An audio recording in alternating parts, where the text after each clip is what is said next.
Republic Act Number 9280, an act of regulating in practice of customs broker profession in the Philippines, creating for a purpose a professional regulatory board for customs brokers and appropriating funds therefore. Article 1, Title, Declaration of Policy, Objectives and Definition of Terms. Section 1, Short Title, This act shall be known as the Customs Broker Act of 2004.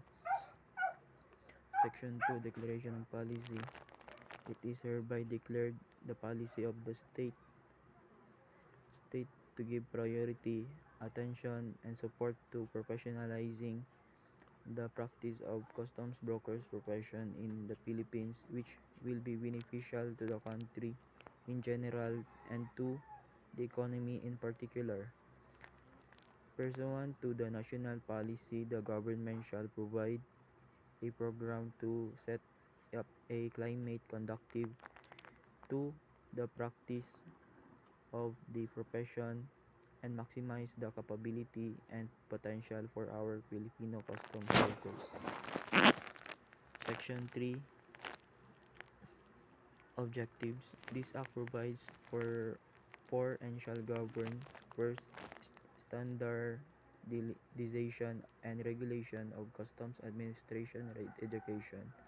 Second, the examination and registration of customs brokers. And lastly, the supervision, control, and regulation of the practice and customs broker profession. Section 4, Definition of Terms. For purpose of this act, the following terms are hereby defined. First, custom broker. A custom broker is any person who is a bona fide holder of a valid certificate of registration or professional identification card. Identification card.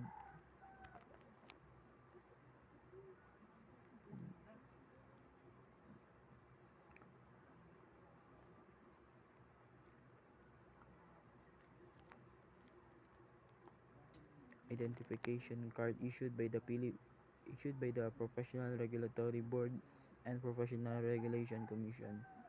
B. Commission as used in this act shall refer to the Professional Regulation Commission.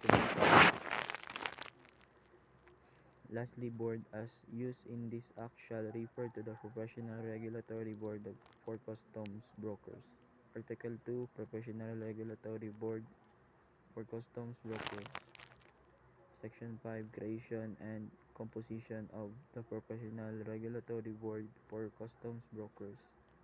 There is hereby created by a regulatory board for customs brokers, hereinafter referred to as the board, under the supervision and administrative control of the Professional Regulatory Commission, hereinafter referred to as the commission, to be composed of a chairman and two members who shall be appointed by the President of the Philippines from among the list of three recommended for each position submitted by the commission from a list 5 nominees for each position submitted to the accredited professional organization of customs brokers.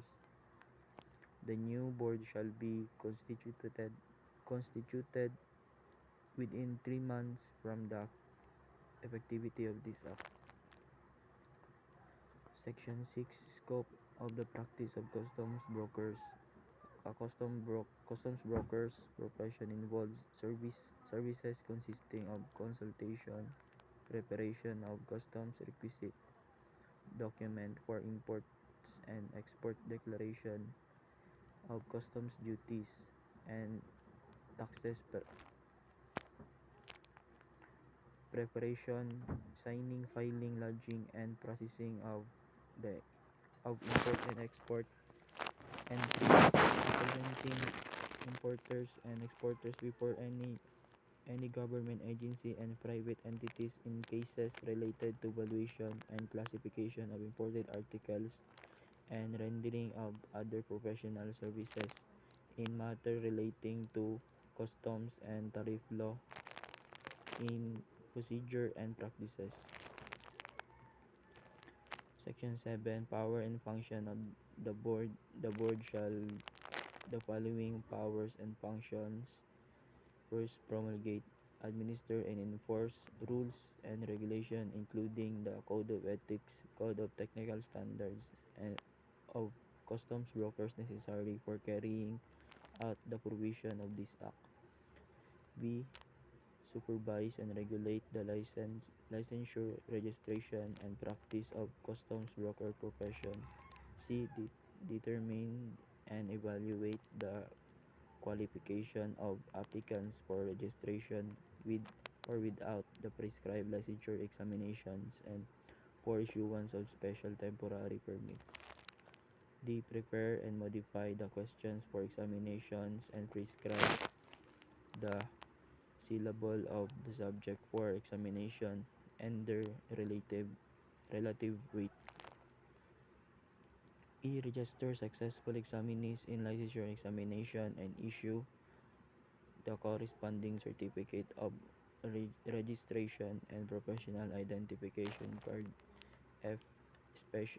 Issue special temporary permit for foreign customs brokers to specific projects and for specific duration of time. G. Look into the condition affecting the practice of customs brokerage, adopt measures for the enhancement of the profession and the maintenance of high professional, technical, and ethical standards, and conduct ocular inspection of places where customs brokers practice their profession. In coordination with the Commission of Higher Education, examining the prescribed facilities of the university or college, seeking permission to open the course or program of customs administration in order to ensure the standards and essential requirements for the qualified dean and faculty, adequate budget, and properly complied with and maintained. I. Investigate violations of this act, its implementing rules and regulations, and the Code of Ethics for customs brokers. Issue subpoena and subpoena juices tecum to secure the attendance of respondents or witnesses or the production of documents relative to the investigation conducted by the commission. K. Prepare guidelines for the continuing professional education in coordination with the accredited professional organization. And lastly, perform such other powers, functions, and duties as may be necessary to the effectively implementing this act. Section 8. Qualification of the chairman and members of the board. The chairman and members of the board must be, at the time of their appointment, first, be a citizen and resident of the Philippines. Second, be of good moral character and must have not convicted of any crime involving moral turpitude. Third, be a member in good standing of accredited professional organization of customs broker.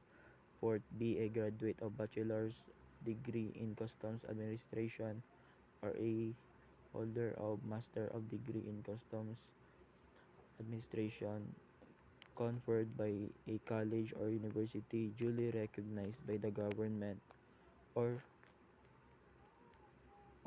registered and licensed custom broker before the effectivity of this act. 6. Be registered and licensed custom broker with a valid of certificate or registration professional identification card with at least 10 years of experience prior to his appointment. 7. Not be a member of the faculty, whether full-time or part-time, of any school, college, or university with a regular and or review course in customs administration. Staff not shall have not any pecuniary and interest in such institution. And lastly, not be incumbent officer of the accredited national organization of customs brokers. Section 9. Terms of office. The members of the board shall hold since office for a term of 3 years, and or until their successors shall have been appointed or qualified. They may have they may however be reappointed for a second term. Any vacancy in the board shall be filled for an expired portion of the term only. Each member shall take an oath of office prior to the assumption of duties. Section 10. Compensation and allowances of chairman and the member of the board. The chairman and the member of the board shall receive the compensation and allowances comparable to the compensation and allowances received by the chairman and members of other professional regulatory boards.